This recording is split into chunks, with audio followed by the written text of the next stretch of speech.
Serial இன்னைக்கான எபிசோடில் என்ன நடக்க போகுதுன்னு ரொம்ப சூப்பரான ஒரு ப்ரோமோ ரிவ்யூ பார்க்கலாம் வாங்க. என்னோட ரிவ்யூ பிடிச்சிருந்தா லைக் பண்ணுங்கள்.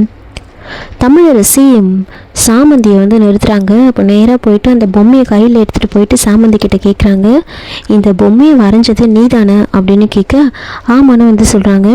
ராஜா ராணியை பற்றி உனக்கு எப்படி தெரியும், அவங்களுக்கும் உனக்கும் என்ன கனெக்ஷன் இருக்குது அப்படின்னு சொல்கிறாங்க. உன்னோட இந்த ஸ்டேட்டஸ்க்கும் அவங்களோட நிலைமைக்கும் எந்த ஒரு சம்மந்தமும் இல்லை, அவங்கள பற்றி உனக்கு எப்படி தெரியும் அப்படின்னு கேட்குறாங்க. நீ அவங்களோட வேலை செஞ்சால் கூட இந்த அளவுக்கு தெரிய வாய்ப்பு இல்லையே, அவங்களுக்கு தெரியாத விஷயம் உனக்கு எப்படி தெரியும், உண்மையை சொல்லு அப்படின்னு கேட்குறாங்க. அது ராணி அவங்களோட ரூமில் இருக்கிற இந்த ஆரத்தை பற்றி உனக்கு எப்படி தெரியும் அப்படின்னு விடாமல் நோண்டி நோண்டி கேட்டுக்கிட்டே இருப்பாங்க. அந்த ஆரத்தை இவ்வளோ துல்லியமாக வரைஞ்சிருக்கு அப்படின்னா அதை பற்றி உனக்கு எப்படி தெரியும், வேலைக்காரங்களுக்கெல்லாம் இந்த அளவுக்கு தெரிய வாய்ப்பே கிடையாது அப்படின்னு கேட்குறாங்க. அது ராஜா அவங்க எங்கள் ஊரில் இருக்கிற ஸ்கூல் பில்டிங் கட்டி கொடுத்தாங்க, அந்த ஸ்கூலில் நானும் அம்மாவும் வேலை செஞ்சோம். அப்பப்போ ராஜாவும் ராணியும் அந்த ஸ்கூலுக்கு வருவாங்க, எங்ககிட்ட நல்லா ரொம்ப அன்பாக பேசுவாங்க. அப்போ தான் இந்த ஆரத்தை ரொம்ப பக்கத்தில் இருந்து நான் நிறைய முறை பார்த்துருக்கேன், அதனால் அதை மனசில் வச்சுக்கிட்டு தான் இப்படி வரைஞ்சேன் மேடம் அப்படின்னு சொல்ல, பார்த்து ஞாபகம் வச்சுக்கிட்டு இவ்வளோ நுணுக்கமாக வரைகிறது சாத்தியமே இல்லை. அந்த நகையை உன் முன்னால் வச்சுட்டு பார்த்துட்டே வரைஞ்சா மட்டும்தான் இப்படி வரைய முடியும், இன்னும் உனக்கு புரியலையா அப்படின்னு உடனே தமிழரசியோட அண்ணி சொல்கிறாங்க. இது கண்டிப்பாக இவங்கக்கிட்ட ஏதோ இருக்குது அப்படின்னு சொல்கிறாங்க. அதான் ராஜாவும் ராணியும் இறந்துட்டாங்கல்ல, அந்த நகையை இவங்க திருடி வச்சுருக்கலாம்ல, அதனால தான் இந்த நகையை முன்னாடி வச்சுக்கிட்டு இந்த படத்தை வரைஞ்சிருக்கலாம் அப்படின்னு அவங்க அண்ணி ஒரு பக்கம் சொல்கிறாங்க. பார்த்தீங்களா திருடி வச்சுருக்காங்கன்னு சொன்னதுமே அவங்க எப்படி பதட்டப்படுறாங்க பாருங்கள். ஒரு முறை இவங்களை நாம் செக் பண்ணி பார்த்துட்டோன்னா எல்லா சுயரூபமும் வெளியில் வந்துடும், நம்ம வீட்டில் வேறு என்னென்ன பொருளை திருடி இருக்காங்களோ அப்படின்னு தெரிஞ்சிடும் அப்படின்னு சொல்கிறாங்க. என்ன பேசுகிறீங்க, அவங்க வேலைக்காரங்க அப்படின்றதுக்காக உங்கள் இஷ்டத்துக்கும் பேசாதீங்க அப்படின்னு அர்ஜுன் ஒரு பக்கம் சொல்கிறாங்க.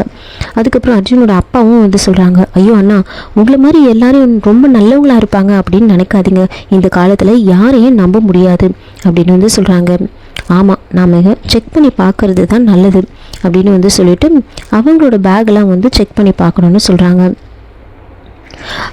அதுக்கப்புறமா அந்த பேக் எல்லாம் வாங்கி செக் பண்ணி பார்க்குறாங்க, எல்லாத்தையும் தூக்கி போடுறாங்க. ஒவ்வொன்றா தூக்கி போட்டுட்ருக்கும் போது அதுக்கப்புறம் சாமந்தியோட அம்மா கையில் இருக்கிற பேக்கில் தான் அந்த ஆரம் இருக்கும், அதை கொடுக்க சொல்லி கேட்குறாங்க. ஆனால் அவங்க அம்மா டைட்டாக பிடிச்சி வச்சிட்ருப்பாங்க. குடுன்னு சொல்லி பிடிச்சி இழுக்கிறாங்க. இழுத்து மொத்த ட்ரெஸ் எல்லாமே தூக்கி போடுவாங்க. அப்போது ஒரு சாரியில் தான் அந்த ஆரம் இருக்கும். அவங்க தூக்கி போடும்போது அந்த சாரீ உள்ளே இருந்த அந்த ஆரம் நேராக சோஃபா கடியில் போயிடும். அப்போ யாருமே அதை பார்த்துருக்க மாட்டாங்க. அதுக்கப்புறம் இவங்க இந்த அளவுக்கு பண்ணதுமே அர்ஜுனோட அப்பா போதும் நிறுத்துங்க, இவங்களை இந்த அளவுக்கு நீங்கள் அவமானப்படுத்துறது சரியில்லை, இனிமேல் அவங்கள இந்த மாதிரிலாம் நீங்கள் பண்ணக்கூடாது, அதுக்கப்புறமா அவங்கள விட்டுருங்க, இந்த மாதிரிலாம் அவங்கள பண்ணாதீங்க, அவங்க தான் தெரியாதுன்னு சொல்கிறாங்கல்ல அப்படின்னு சொல்கிறாங்க. அதுக்கப்புறம் சாமந்தியும் அவங்க அம்மாவே உள்ளே போக சொல்லி சொல்கிறாங்க. அவங்கள வெளியவே தமிழரசி விட மாட்டாங்க. இன்னொரு பக்கம் என்ன நடக்குதுன்னா, ஆதவ் ஆஃபீஸ்க்கு போகிறாரு. அப்போ தீக்ஷா நானும் உங்கள் கூட ஆஃபீஸ்க்கு வருவேன் அப்படின்னு சொல்கிறாங்க. அதுக்கப்புறமா காரில் போயிட்டுருக்கும் போது தீக்ஷா என்ன பண்ணுறாங்கன்னா, ஆதவ் கூட சேர்ந்து ஒரு செல்ஃபி எடுக்கிறாங்க. எடுத்ததுக்கப்புறமா அதை ரோஜாவுக்கு அனுப்புகிறாங்க. ரோஜா அதை பார்த்ததுமே ரொம்பவே டென்ஷன் ஆகிடுவாங்க. ரொம்ப டென்ஷனாக கோவமாக உட்காந்துட்ருப்பாங்க. நேராக ஆதவ் ஆஃபீஸ்க்கு வந்ததுமே ரோஜா என்ன பண்ணுறாங்கன்னா, தீக்ஷா முன்னாடியே ஆதவ் கிட்ட பேசி ஆதவ் கிட்ட ஒரு செல்ஃபி எடுக்கிறாங்க.